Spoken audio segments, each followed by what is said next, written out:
Welcome back and thank you for staying with us. Joining me on the station this the political analyst, he is Victor Eniche. Good morning, Victor, and welcome. Good morning, Thank you for having me always. You're welcome. On to the story. Governor Similaye Fubara of Rivers State has expressed readiness to work with all members of the State House of Assembly, including newly elected lawmakers from the All Progressive Congress. His remarks followed the February 21 by-elections that produced Okalipe Napoleon as winner of Ahoda East Constituency 2 and Lolo Bulabari Henrietta for Kanak Constituency 2. Fubara described the victories as a reflection of the confidence reposed in the candidates by their applicants, noting that democratic elections allow the people to freely choose their representatives. He emphasized his commitment to collaborating with the lawmakers to advance governance and development across the state. The governor also commended residents of Ahoda East and Kana for maintaining peace before, during, and after the polls, describing the exercise as a sign of democratic maturity. The development comes days after the Rivers Assembly suspended impeachment proceedings against him, easing tensions linked to the prolonged political crisis in the state. Victor, what is your take on this? Well, good one that he's making this statement. I don't even want to look at it from the prism of how we got to this point. For me, the most important thing is the present. I think we've much behind to start focusing on the negative. I like to look at just the positives. He's a politician and he's a governor. His statement might not always translate to the real has, but of that. That is what we want to see, a situation where the executive arm of comprises or has an understanding the assembly, to ensure that governance is, people. So I don't say I'm happy. I'm hoping, actually, whatever relationship they had, they're able to, instance, they don't have to be friends, or they just have to both come to a middle ground. The job of the executive is to checkmate the other arm of government, while the executive, of course, has his role to execute. So I hope that we see plans of peace. But as peace is people do not have fights and they don't have a plan. That's not the peace. Peace, regardless of opposition, because opposition is part of the component that ensures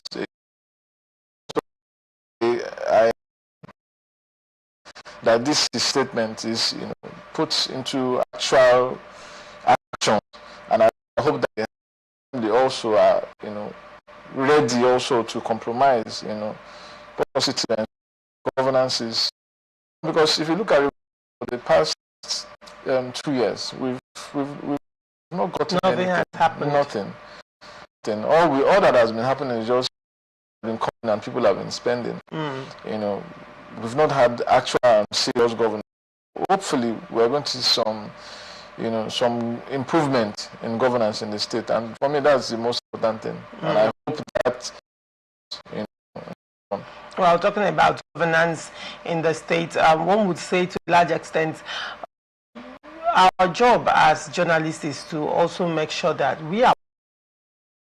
And having said that, we are in February, and February will be ending in a few days, and we'll be entering the last month of the first trimester. And we still don't have a budget. 26. That is not a matter that will be swept under the carpet. So one would say that to a large extent. Do not forget that in January, the real estate executive had, said that they had approved a budget close to 1 trillion naira. And if that budget was already done and approved, we expect that by now since President Bola Tinubu has waded into this crisis. Probably by now, we would have seen it being submitted, we would have seen other activities, executive and the legislature.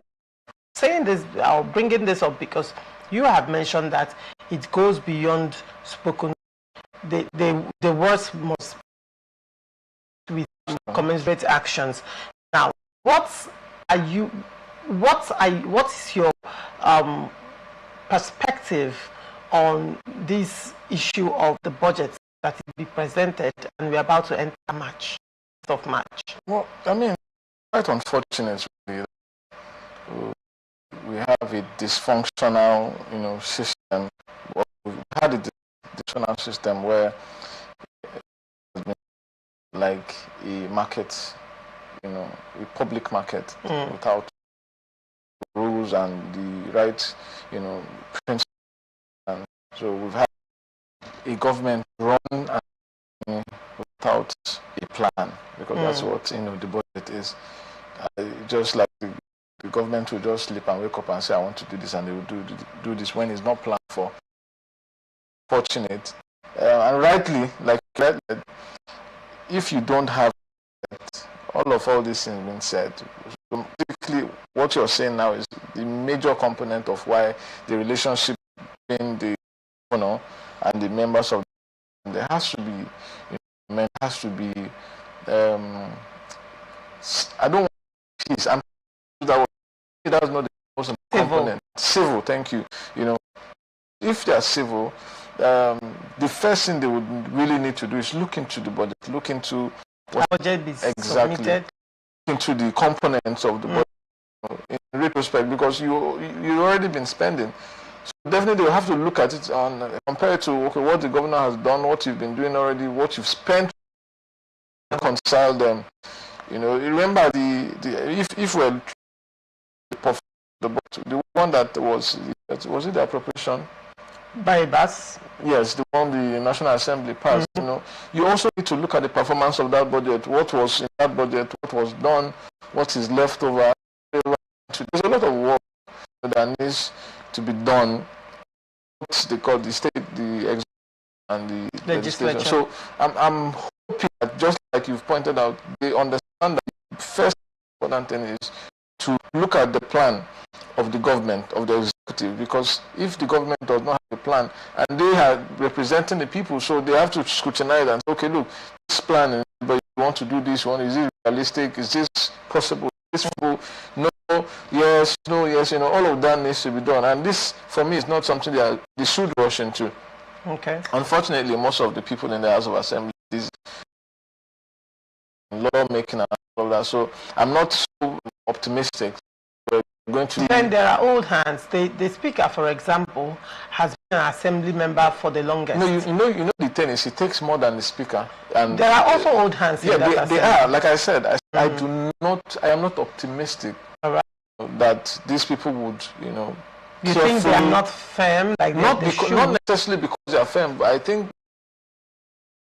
because of the background of where they are from, and also 20 that if this procedure was done earlier, we would not be looking at right now. A lot of them are looking at how do we make money, like coming, that will guide actions, which would now defeat the aim of a budget. The plan would have been how the state is going to plan for the year. It will not be the elections. Yes, will come, but it will not. Major factor, but right now you see that it will play a major role in determining, the emotions that members of the House push in determining the budget and the plans that are going to be in that budget. So it's going to be. That's why I'm not optimistic, but irrespective of my non-optimism, I still expect that the members of the House are going to come clearly and calmly scrutinize some of these things, to ensure a reasonable plan. We were far behind. We were so behind that I think it's going to take more than 10 years or 20 years to bring up catch up. When you look at different administrations, from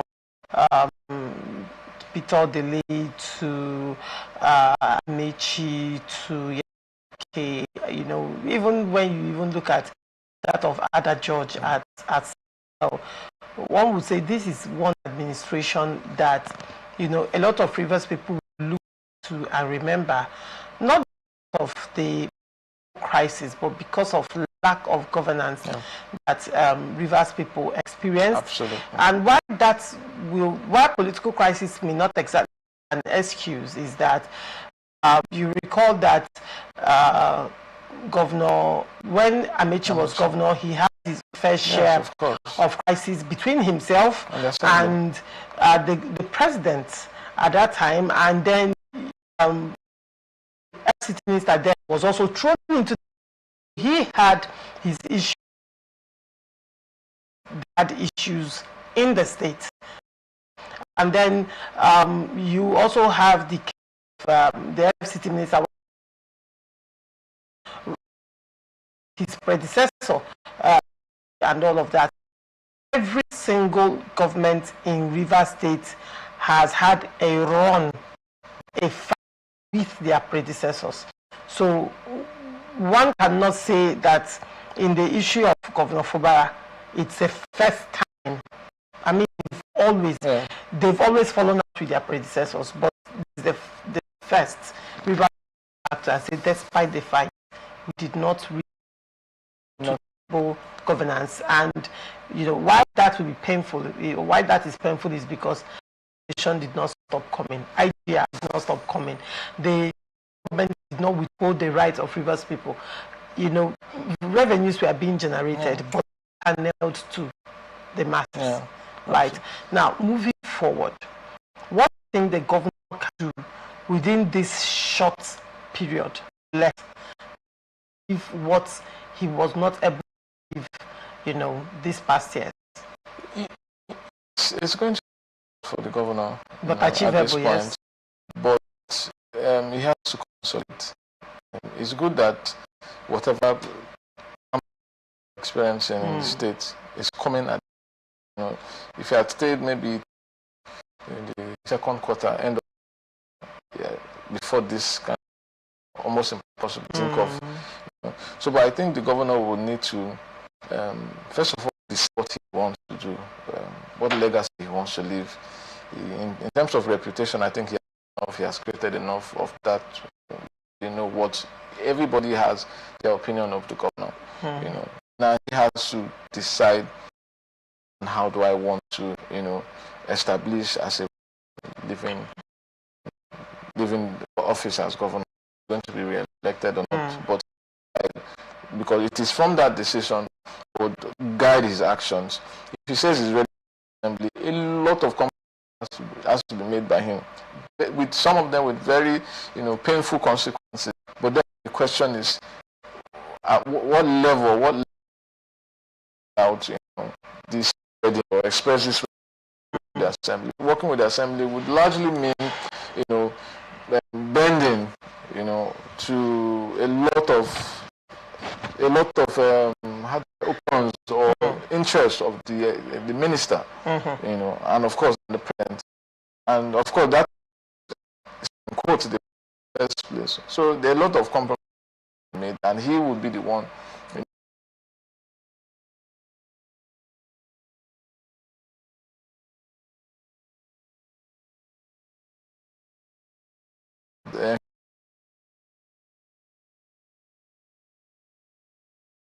And as somebody thought, continuously, but he says, look, I know that whatever to television to say weakness is a virtue, we know that weakness is not a virtue, you know, but say that it means a lot of compromise. I'm sure deep down he knows it's not a virtue. Him saying it, he's trying to say this is how he's expressing, you know, by appearing weak. Okay, so he might have a to why he at that point in time believes that being weak for him is a virtue. So it's going to be compromises like that he would need to make, you know, to ensure that he sees out his tenure and at least make some level of impact. So for me, that's to need. It's going to take a lot of sacrifice. It's going to take a lot of sacrifice. A lot of sacrifice. Very well. And you see, to a large you having think that he should look at a particular sector that his predecessor did not, build on, and just focus on that sector and make very great impact, or even if it's two sectors, right? Focus on it. Probably he could choose to enter into agriculture and really focus on agriculture and probably some other sectors. I mean, River State has immense wealth to touch different sectors at. But what I am looking at is how he make visible impacts that can be seen and felt. And by the time he is leaving, he can to be remembered. That is so concrete that Rivers people naturally tilt towards for him, because I mean, then probably if they give him another chance, he's going to do more. I think it's going to be difficult, to select the sector to look at. Not sector, but it's difficult that kind of impact in this sector.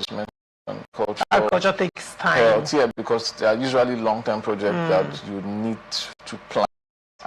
If you have started the first year, probably by now we'll be seeing results. Exactly. So I think it's going to be called near impossible, for him to pick out any. I mean, in the healthcare, there's been some projects, of course, reasonably on the health sector. It's not visible to the extent of church. But if there's any area to look at and push to at least make some visible impact, it should be the health sector, since road obviously. Then he's done some road. So this is the area that he might, but then the impact you're talking about that is going to be, I doubt if you'll be able to make. Now, what we look at. However, sorry, yes, let me. The only way I think he can have significant impact is in stabilizing governance in the state. Even if he doesn't build big, set up agricultural plants all over the place, if the governor is able to get the set politically wise, when I say that, it is to ensure that was not going to war.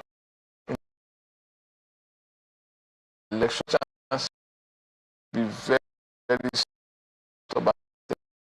It doesn't look obvious now, but you and I know that there's a certain implosion is likely to come up, and that will happen based on the interests of the governor. There's seeming calm, but you and I know that calm is waiting for the final decision whether he's going to go for or not. That he will stay with APC or move to. So that is, so if the governor is able to handle that situation in the way that it would. I'm looking at politics, right? But myself, I am looking at that people can actually feel. It's part of it, one of the that could that kind of. When I say governance, look, the state has been unsettled. The state has been, there's no direction, basically. Look at how dirty River State is. River State is extremely dirty and smelling. You walk in some parts, the other day I was at Retro Park, that Rumola area. You see how, you walk past and see how bad it smells, So a lot of places are so unkept and dirty. So I'm saying, if the governor is able to create some seeming stability, that so much that we do not focus on the political fight, rather we focus on governance and implementation. If he's able to do that, what it will mean is that anybody that comes up to fight or to argue would be seen as strictly that. Right now we have the argument when they against and for, I say these things are political, they are fighting for River State. If the governor is able to create that stability, which for me I think it's the only area he can actually make some significant impact, that would probably set a foundation for if he's going to contest for a second tenure and how the people are going to accept him, or not? And that, for me, would be the biggest win for Rivers State. Well, for me, one would say to a large extent, this is, from my heart to the governor, focus on housing, low-cost housing. Growing up in Abia State, when I was in the university then, my younger sister was attending the FGC. And each time I go to her, the FGC was located, low-cost housing it was built by the then governor, military head of state at that time in Abia State. You could see some civil servants that ordinarily cannot afford rent at that time staying in that low-cost housing, and for some they pay off over time and they now own the house. The governor can focus on low-cost housing genuinely, and I would really love to see movements that will come up in places like Lagos State, places like Rivers State, FCT, where the house rent is ridiculously preposterous. It will be a huge, the impact will be so huge, so huge. I just got a letter from the property manager, the lawyer, that my rent has been doubled. The increment is 100%. Right, the increment is 100%, and it takes effect immediately. So you can imagine what I am paying in that rent. Wow. You understand? I can actually add that up 2-3 more times and pay yearly.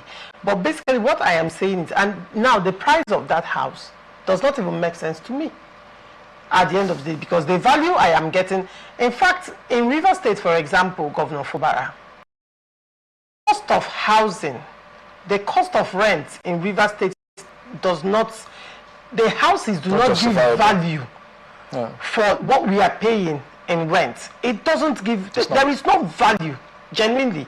So now, Governor, you can actually look towards low-cost housing. Let it be one signature project that you did.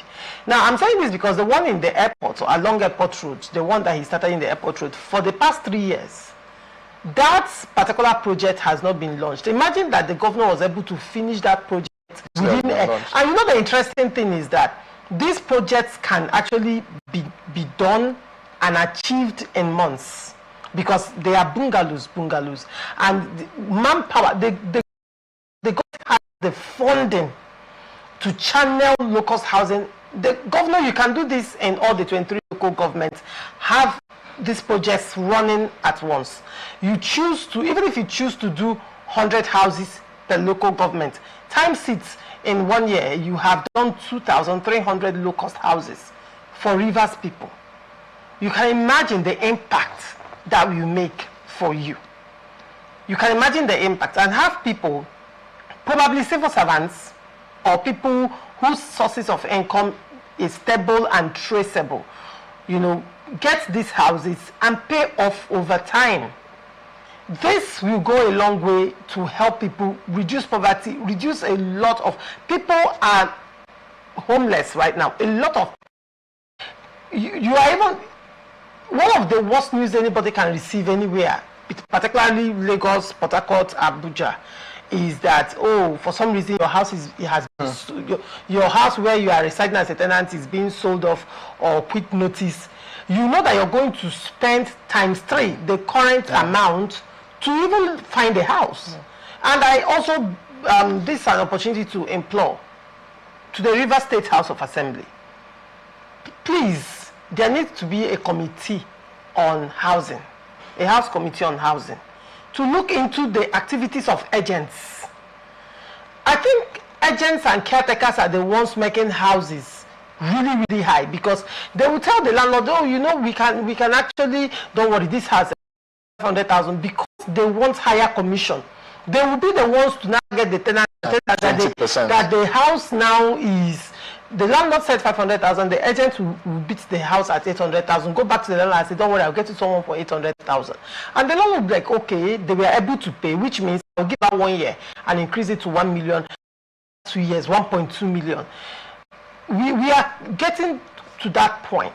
And Assembly, please, you're the ones representing us. You can make laws regulating housing, rents in River State.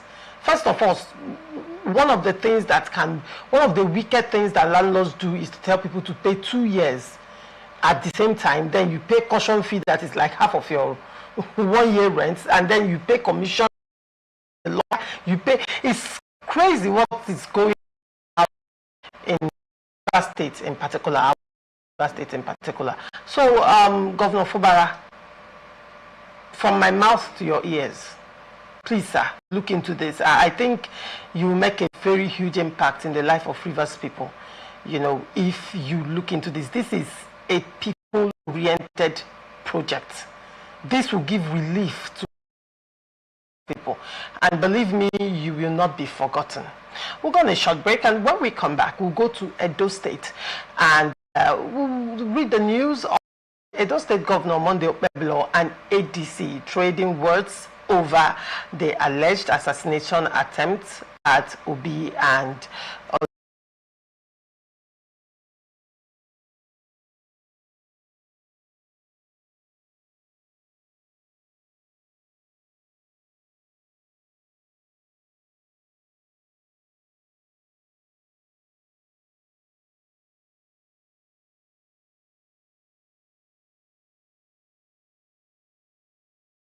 not going.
Welcome back and thank you for staying with us.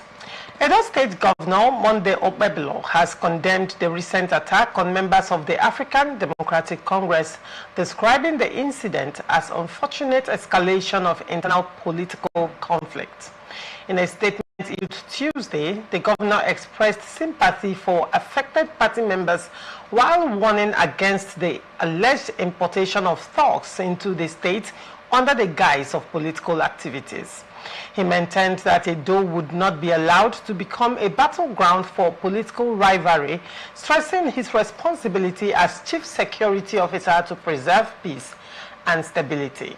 Okpebholo suggested that the violence appeared rooted in internal disagreements within the opposition party rather than external aggression, adding that attempts to politicize the incident were aimed at discrediting Edo State's reputation as a peaceful region.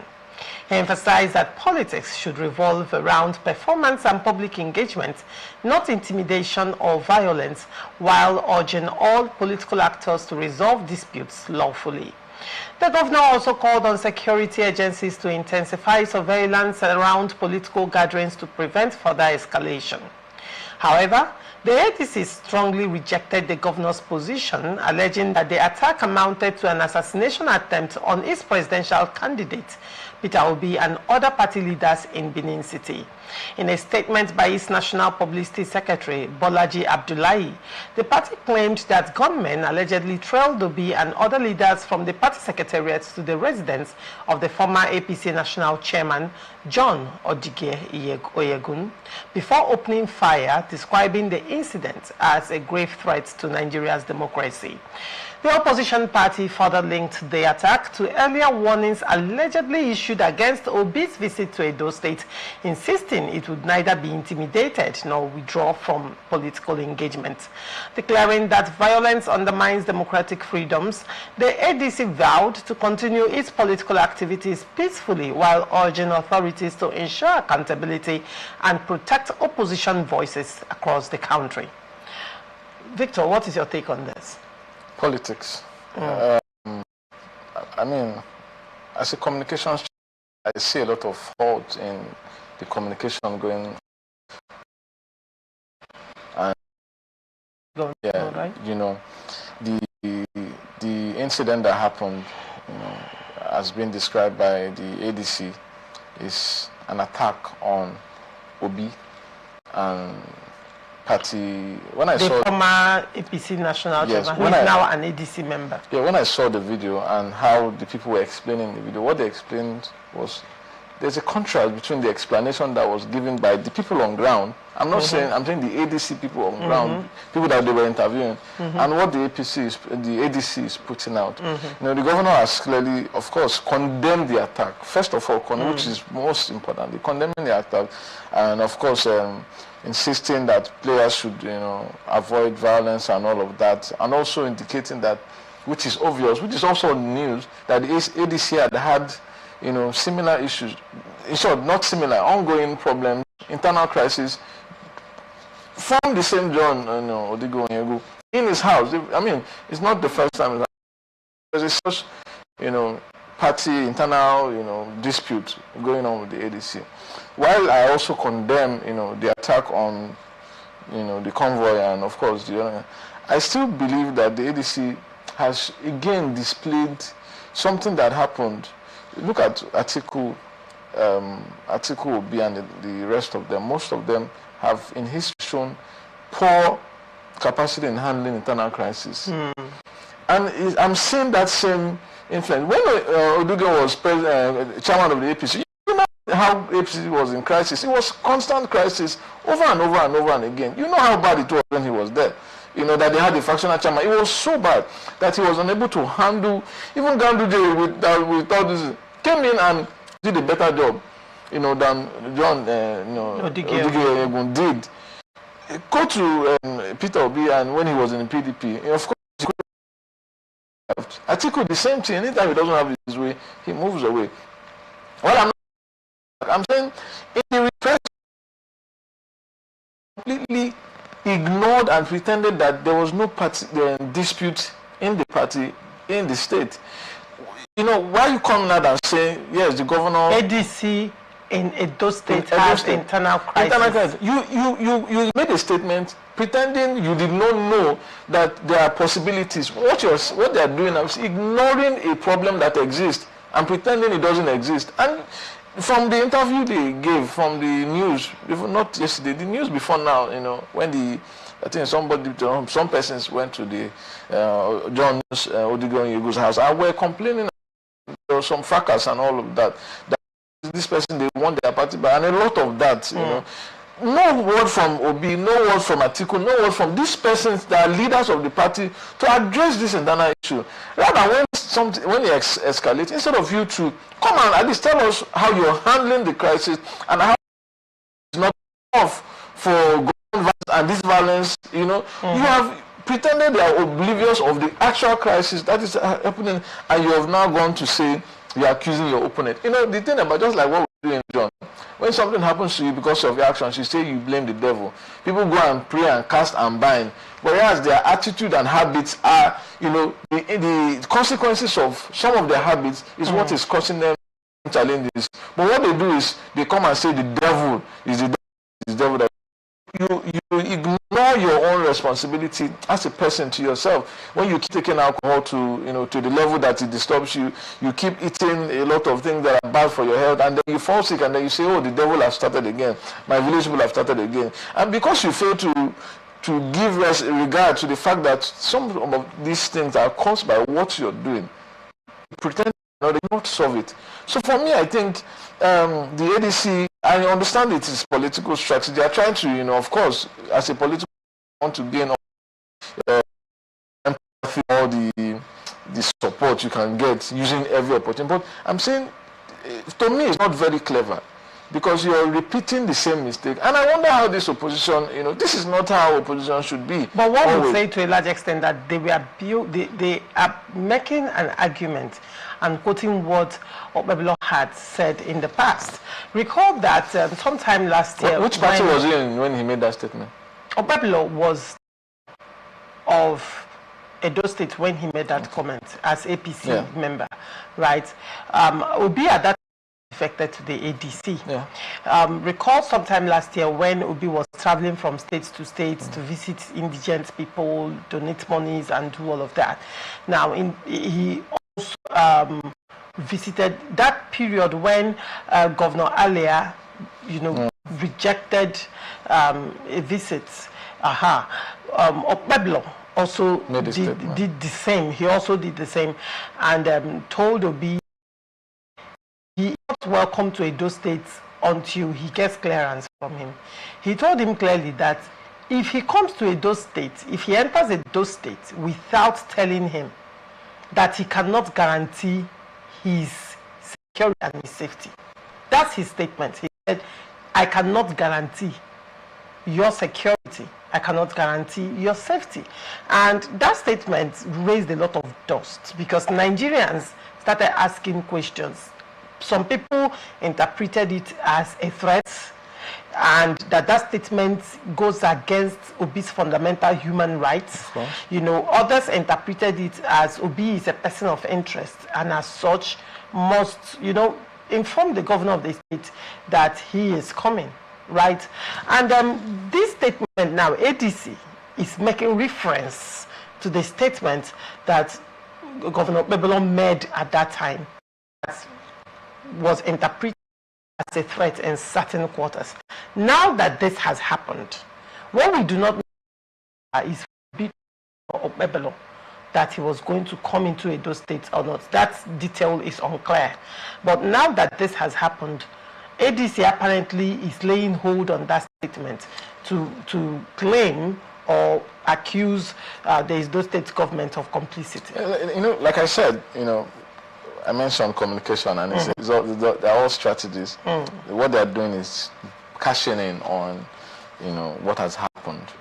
While you mean ADC is cashing in? Yes. All right. While that is also a strategy, unfortunate is that when you pretend and in your statement you completely ignore and disregard to acknowledge that there is a crisis, and there might be possibility of this thing coming. They're after my lives.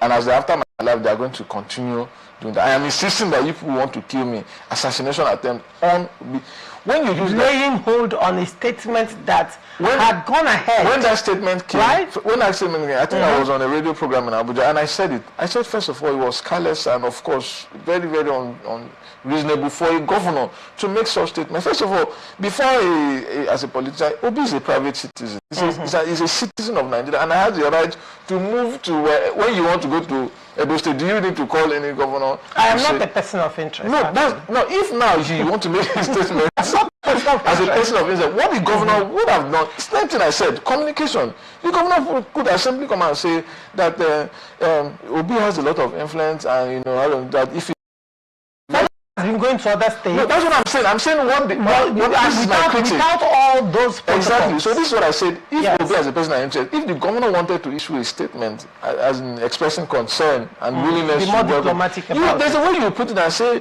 you would like to welcome him and ensure that he's protected, that is because but rather he just came and said, why does Obi need his permission to go to the state? Is it I mean, even the law, the constitution has guaranteed his right of freedom of movement. So the governor cannot, be above the constitution. I condemn that. What I'm saying is I'm looking at strategy, because for me I see that's all I see in this opposition playing out the game. Notice they are dragging it. Well, they are dragging it. However, would you say on the other hand is doing a good job trying to,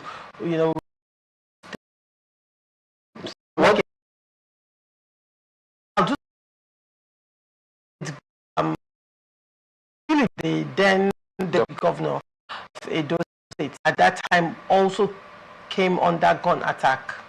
Upon touching ground at the airport, his leaving the Edo State airport to enter into Benin City was attacked at the airport junction, right? So the governor, however, Peblo in his statement is saying that Edo is so peaceful, right? That these statements from ADC is about however, state has also had records, even till now, of insecurity, kidnapping, killings, and that. So now the governor is painting a picture of what is not real in the state. I see the news every single day. I see the news every single day of insecurity. In South, Edo State is the most riddled with insecurity, even from terror, especially kidnapping is the order of the day right now, and that has not been tackled.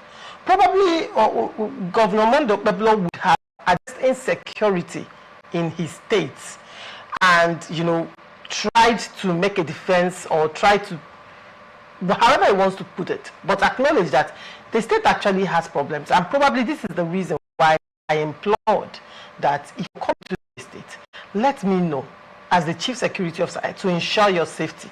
But now he's coming out to say, that happened as a result of internal conflict. Now he's not saying that it is security intelligence.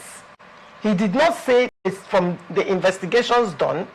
He is saying it as a governor trying to defend his position, knowing that he has made a statement earlier that has been interpreted as that. And in saying that, he's saying that Edo State is a very, very peaceful state. I think the point I think is missing, and I'm speaking as a communication strategy.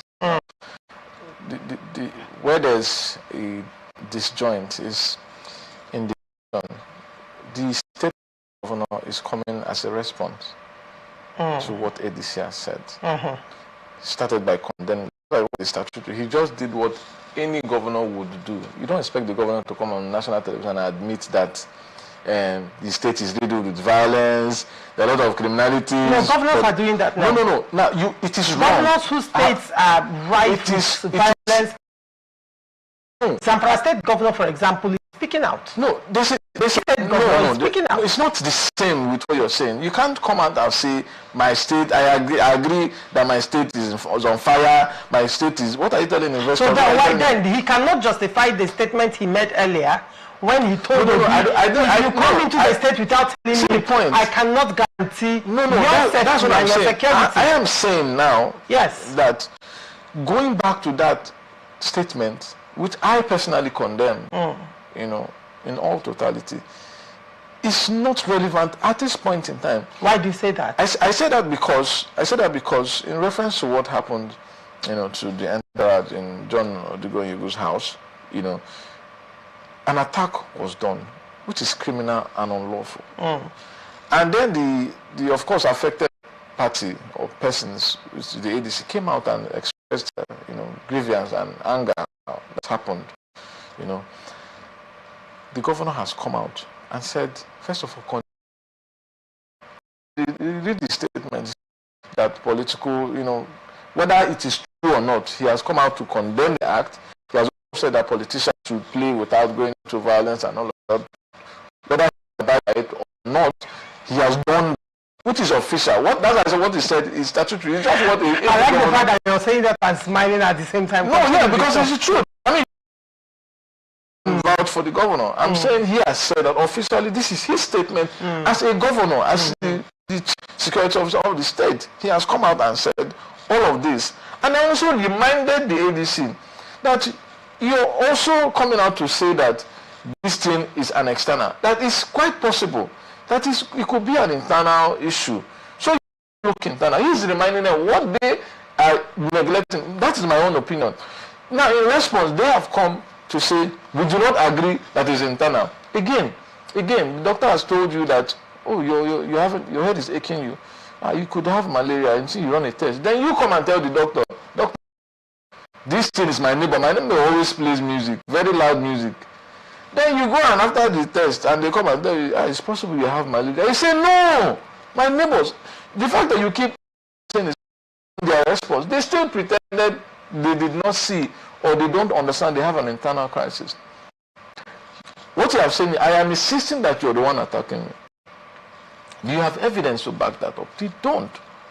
Well, I'm not saying it's an external or not. I am saying in terms of strategy, if I was in a team of people, you know, your approach would have been referencing what a popular said, which for me was complete nonsense, with all due respect to him. For me, at this point, it's irrelevant. Why are you bringing that up? You have. I'm sure I'm going to come back. Let us see how the issue of Edo State and the tragic will be resolved. Let's see if it is going to be ignored. Then you understand what I'm saying. Yes, because at this point, this is a major problem. That's why I said, I understand them catching into times, you know, try to get a strategy. But I'm saying for the ADC as an opposition, because I want an opposition. I want a vibrant opposition. I want an opposition that will make any person in government sit up and understand that you're not going to have a jolly ride without being checked. But I want it to be done sensibly. You keep dragging the governor, the governor, you're going to, I'm saying, if I want to be the supporter of Peter Obi, and he wants to come to, after Edo State, he wants to come to Abia State. You know, some persons will be scared. Some persons will say, this is how they don't they shoot, though. Are you sure they will not? You know, your support, while you are trying to get sympathy, you're also going to do something negative to your own, you know, reputation. So what I'm trying to say is, why I'm not justifying, you know, whatever anybody, I'm saying the opposition should look inwards. Yes, and approach there's a way they would have come and said that yes, we have internal crisis, it is being resolved. When you know, there's a way you put it, and then you quietly trash and say, okay, no, this is not the cause of it.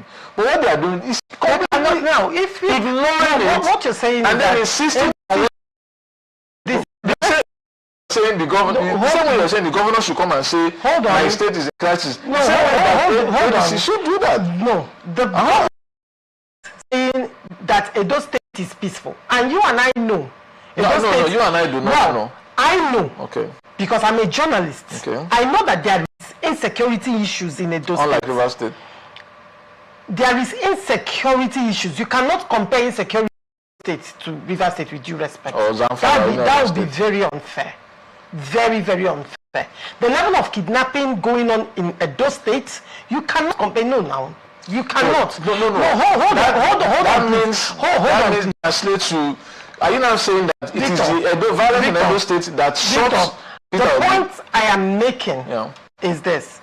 You are saying that there is crisis within ADC in Edo State. I'm not saying it's a fact.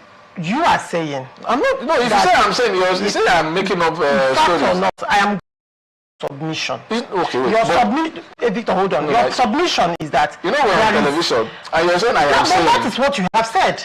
Is that not what is? Hold on. Is there no crisis? I am going by your submission. Your submission is that there is internal crisis in ADC. Is there not? In Edo State, and that the ADC should actually look inwards instead of pointing accusing fingers at the governor. Alone, they should look inwards, because the governor had said in his statement that this issue is an internal political. He said it's an internal political issue, and this is trying to paint a picture of Edo State negatively. Now, and you are also saying that ADC latching onto the governor's statement alone is you said that the governor this is irrelevant. Go back and his previous. I'm saying his previous. Yes. Saying that if anything happens to Obi, if he enters Edo State without telling him that he cannot guarantee his security, you said that statement is irrelevant. Now ADC is saying it's not irrelevant, it's important to them. Now when you lay the cards on the table, Governor Pablo for now is not contesting elections. He just assumed governorship last year. So there is no threat to his office for now. However, he is looking at delivering Edo State to President Bola Tinubu come next year. And that is what every APC governor is looking at doing. Because to a large extent, that will also affect his second tenure come. Yeah, true. Yes. Now, when you look at it properly, Peter Obi has declared interest to run for presidency on the platform of the ADC and has officially moved to the ADC. Now, Peter Obi has been going to different states of the Federation and has not received such hostile comment from any governor of the state except Governor Okpebholo. And then he still comes into that state months later, and of a truth, his security was not guaranteed from what has happened. And ADC is saying this is what is happening. Now, the governor, on the other hand, who is the chief security officer of the state, came out to me. I carefully went through his statement. And in all honesty, I don't know who his chief press officer is. Didn't do a good job. Because ordinarily, what the governor would have said is not to say there is an internal crisis in your state. He should have ended that he has. In fact, ordinarily, what one would have expected such caliber suffers an attack under your watch. I am expecting that the police will be everywhere. There will be such a high activity. The pressure on the police will be so much from the government that it will be everywhere. The police will be on hot seats. The military will be on hot seats. Arrests would have been made, because when the police wants to work, they will work.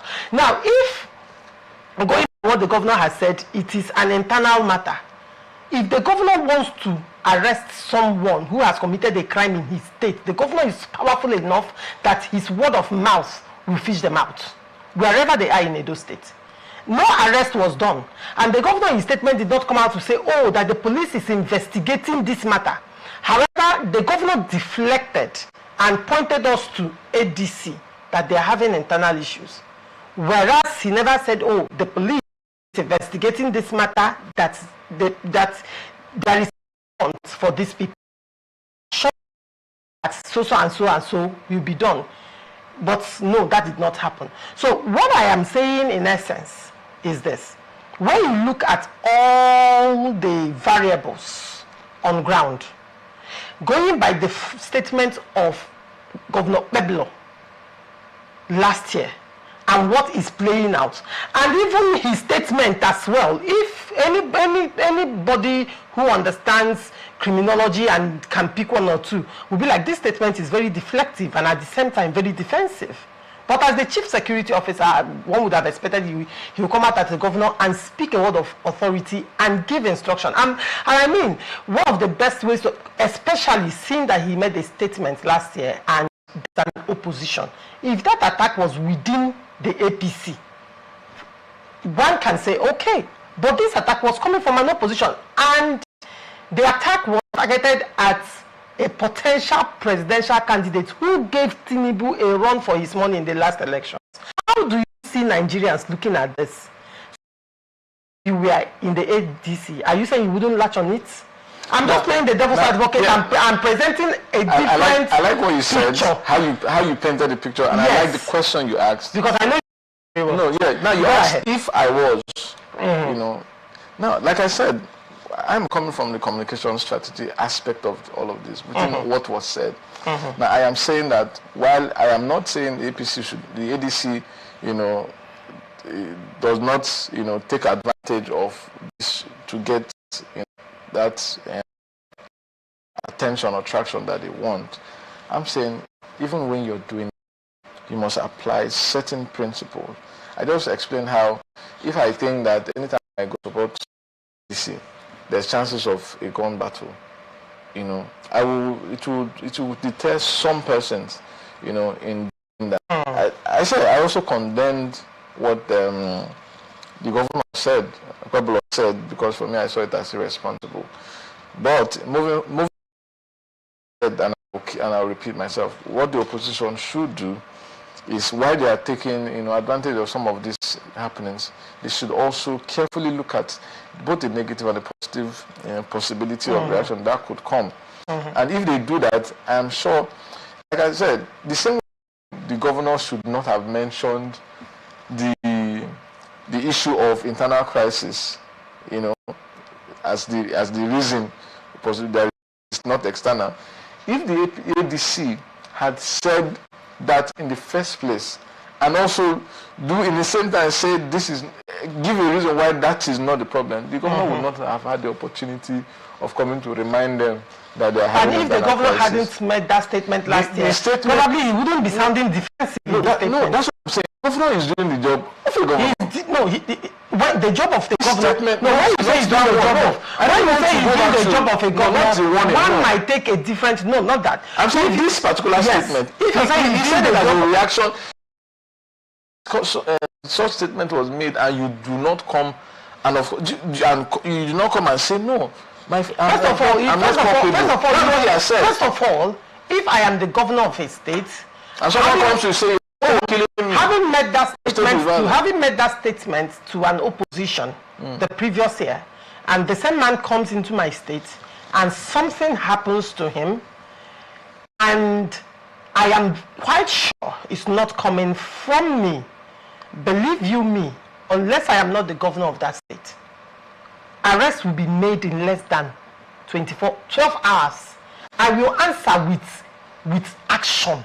Like the opposition, it will be clear, and I am sure that this is an internal party issue. Do you know I agree with you? I will help the ADC to expose, in fact, I will expose ADC Edo State to the entire Nigeria to let them know that this is coming from, make a mere statement trying to make defense. Do you know that we're saying the same thing? You have said. How did I say? No, we are not saying the same thing. You have said that if you were to be in the governor's information circle, you would probably advise him better. No, I say if I am the governor. That's what I'm saying. No, of course, the governor doesn't do these things alone. So you're saying, what you're saying is in agreement with what I've said, that both parties need to, although you are focusing more on the governor, but you are agreeing that the communication, you know, pattern of these persons are not as it ought to be. That's all I'm saying. What I've said is that supporting ADC's communication and also the governor, and the fact that they are not taking responsibility for possible attack coming from within them. Yes, and opening that, an opening for what the governor has done, and also marketing themselves in future campaigns. Exactly, and how it's going to affect. Exactly. That's I understand what you're saying. And in the other balance too, I'm also saying that the governor first has done what a governor would do. The reason he has mentioned this internal crisis, which I also agree with you that he probably should have ignored it, because calling it out is also, you know, It's even more suspicious. Exactly. So I'm saying in both ways, you know, because it's action and reaction. If the action did not give As a leader, you're not for supposed this, to be reactionary. let's agree that most of these leaders, politically and otherwise, do not invest as much as they should in terms of communication. Because if they do, some of the statements that most of them I'm sure they will not just investing much in communication. One would say leadership training, leadership development, capacity, human capacity. I'm speaking from my angle as a communication strategist. I have a degree in communications, and what I'm saying, and not just that, when you understand how the minds of people work, right, I can tell when someone is being deflective, and I can tell when someone is being defensive, and I can tell once to take me to another direction so as not to look at theirs critically. So the governor coming out to say, oh, have you looked at ADC? Now, ordinarily, like I was saying, if I am the governor and I am quite convinced that this is not coming from my camp and it is coming from their camp, do you know, I mean, you make a statement of power. The police would have made arrest. Is it not? Nigerian police is very effective. When they want to work, they work. Not when the governor gives them an ultimatum to make that arrest. The moment he gets that information, he calls the CP and said, arrest must be, get me the perpetrators within 3 hours. And the perpetrators are dead, and, you know, at the end of the day, they are ADC members. Is that not a better statement? At that point, when the governor is making a statement, we will listen. But so far, and he's not even saying in his that investigations are ongoing. Rather, the governor has done his own investigation himself, and he's now coming out to. In fact, ordinarily itself, it is the Edo State PRO, police PRO, that is supposed to.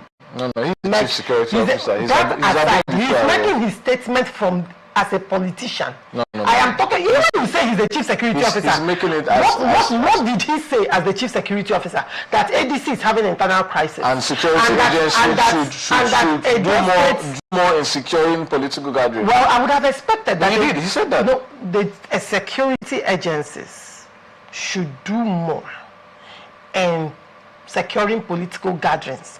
It's very different from the fact that a crime has been committed and you say the security agents should get me results in the next 12 hours. So you're saying they just said they are not the same statements. So from his statement, he has defended what has happened in the now, and moving forward, the police secure political gatherings that has already been committed. If ADC is crying out, pointing a finger at the Edo State government, the Edo State government has the machineries. The governor, as the chief security officer, has the machinery to get these people apprehended and arrested. And that's the way you answer ADC. If he is sure that these people are coming from ADC. So you're saying he poorly communicated? That's what you're saying. I'm not saying he poorly communicated. I am looking at the statement. It's not a statement. It's not the I'm looking at the statement of the governor.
Services had filed a 3-count charge accusing him of illegal wiretapping of the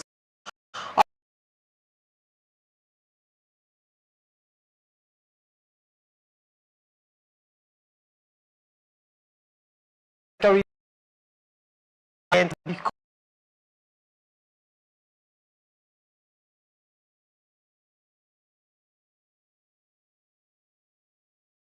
meant to enable the former governor's appearance and also urged the court to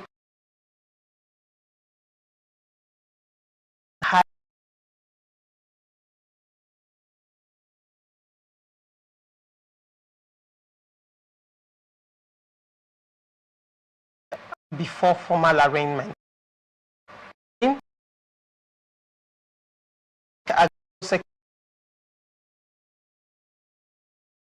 Consequently,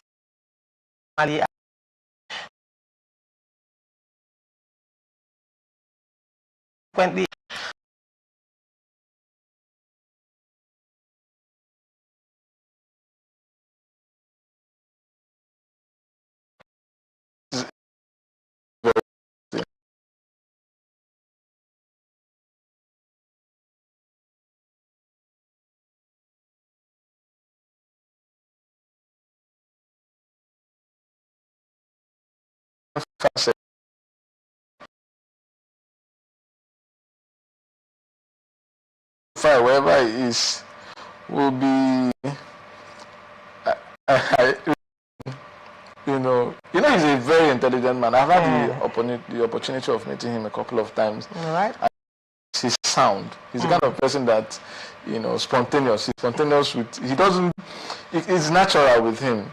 You see the knowledge coming from him, you see all of that. But then he missed it in this, this case. It's one for him to come out. He has roped himself in a way that it's hard to predict how he's going to come out of, unscarred. It's hard because from whatever angle you look at it, let's assume you finally come and recant and say, I did not mean this. The confession was made on national television. Exactly. It will now take and it he into was asked again. No, and again. They asked him, are you aware that this is a crime? He admitted and said yes, and gave his reasons for doing that. They are also doing the same to them. So the way he wrote himself in this one is so bad that coming out will mean come out into that trap. He doesn't come out free. He comes out into another bundle of trap because, rightfully so, you cannot get bail for a matter a matter you have not been arraigned for. So what are we bailing you for? This is April.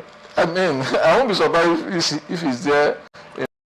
Yes, and after coming out from EFCC. DFS is now the one arraigning him. ICPC has not started. EFCC have not started. So there's every chance that they might just keep an air of fight till after elections. It's very possible. Not after elections. You don't understand the. To the next 10 years. So it's unfortunate, that. Just like I'm saying, when you want to play open, it has to be constructive. The opposition we have now is sensational. They're just people that want power. That's how I see it. That's one of the reasons why sometimes I feel and I wish Obi hadn't joined the ADC.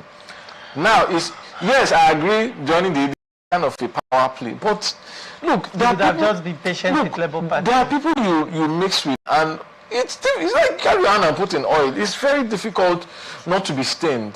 But interestingly, Obi has not said anything with regards to El Rufai's arrest. Because he knows anything. Have you noticed that the opposition has been silent? Only Atiku came out to say something. Said, if anything happens to El Rufai, he just tweeted it. Exactly. Because and I just read it and I'm like, wow. The entire northern oligarchy silent. Quiet. Nobody is saying one thing. Do you know why? Arewa youth silent. They are not saying anything. The who is who in this country. Quiet. Opposition. It's as if nothing happened. You know why? When you see something that is bad, even if it is your friend that did it, you rather go inside and tell him, how you think it's about seeing something that is bad, or the fact that this will touch a lot of faces. That's what I'm saying. Because now, who are they? Because he said, listen. So who are the ones listening. Because you have to provide. Because it has to be a cabal. Exactly. One man cannot stop the NSA. And in his statement, and that was why that court case, they said El-Rufai and others at large. What is that? They will not call you, doesn't mean that they will not call you. So nobody wants to investigating. So nobody wants to be. When they confirm that you're part of it, they have you to, they get you arrested. And if they feel like they want, you are going to be in trouble, and I think that's adding. This guy is talking. And then, you know, they are saying it's not a bailable offense. That the El-Rufai's lawyer is saying it's a bailable offense. And the prosecution, according to the lawyer, did not oppose that. That got me worried, very worried, because even though he's standing trial for wiretapping the NSA, I have the feeling that during the bail hearing, the prosecution might change this whole thing to terrorism. Of course, no, but that is it. It's terrorism. And if it is terrorism, it's not bailable. It's not possible. Yeah, that's what I'm saying. This is a very good time to pay attention. You know, anybody that is a good student, you know, how they die. Yeah. Do not, because it's, if someone intelligent could make such a mistake, just like you mentioned, Amechi is quiet. Did he over? He's confident. He was too confident in the influence he felt he could put. Maybe you've not met him. If you meet El-Rufai, you understand the guy is. You know, when you meet, he doesn't. Self-assured. And honestly, I think deservedly so. The guy is sound. But then, you know, when overconfidence comes in, you know what happened? That is what has happened to El-Rufai. He was so confident. You know, when that thing happened, you know, in the airport where he was coming, you know, that's his misrepresentation. They were not going to arrest him. They came for his passport, which they got. He made it look like they wanted to arrest him and he resisted. So he carried that. He wanted clout. And while that was happening, he now went and wrote to the NSA demanding for thallium sulfate and now made it public. He is so confident and he wanted to ride on that of the people, nothing can happen to him. I have information now, and he's saying that that was a very classified thing. The documentation is not there. So how did he get that information? So that data, particular information is reviewed. If it is anything to go by, concretizes what he said during an interview on national television that he wiretapped, because how did you get the information? Now it means that there is sabotage in the rank and file of it means that the Nigerian security system and architecture is compromised. And the terrorism and terrorism, all of these things. The people, and you know that El-Rufai has been fingered to certain things around insecurity. Yeah. And knowing Nigerian government, when they want to go for you, you know that I also have a feeling that even if they get this, maybe another one. You know, he also has a case for him.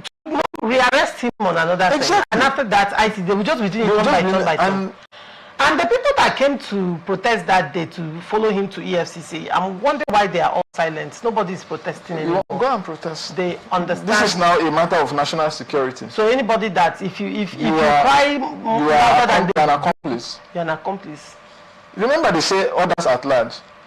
But I know which means it's open-ended. So you are expecting a bit to go and talk. Please, you should just respect it and do what you're doing. Yeah. So the moment you know the problem now is, they are not just going to investigate El-Rufai, possibly even some of the leaders in the, because you are talking of a cabal. You are talking of a cabal. And you know the interesting thing, it is still the same cabal that moved Jonathan under APC. Exactly. And the same cabal now moved to form ADC. They are modus operandi because it's just the same thing. I'm honestly, I'm angry about it. Oh, no, honestly. Right. Reasons, I know, political reasons, you need but you that think structure. In terms of integrity? No, I think it was these people, no. You're right, Victor. Honestly. Thank you very, very much for coming. It's a pleasure having you today. Thank you. And thank you so much, our viewers, for always staying connected to us. And this is where we wrap it up on this episode of Open Conversation. I remain Laurentia Ogu. See you same time tomorrow. Bye for now.